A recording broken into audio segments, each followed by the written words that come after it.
So, mga kaibigan. So, kaibigan, o ni resulta sa magbuntag ang ulan mga kaibigan o ning overflow ang sapa. So, mao na siya nagbaha gid mga kaibigan ug ning sulod sa mga balay-balay-balay ang saluyuan ng mga kaibigan medyo lalom-lalom gid dinha pero ang kaning atubangan mga kaibigan medyo taga-tuhod-tuhod na mga kaibigan so okay ra pero luoy kay mo mga gamit ana mga kaibigan mga guba jud labi na mga appliances aw sigurado yung guba mga kaibigan so mo ni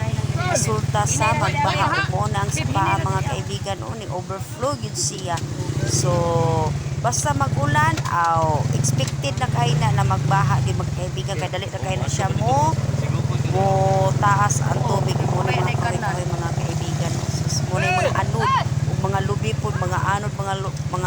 lubi ana pandakpon pod mga kaibigan para makwartahan pod so mora na siya mga kaibigan ug thank you kayo bye bye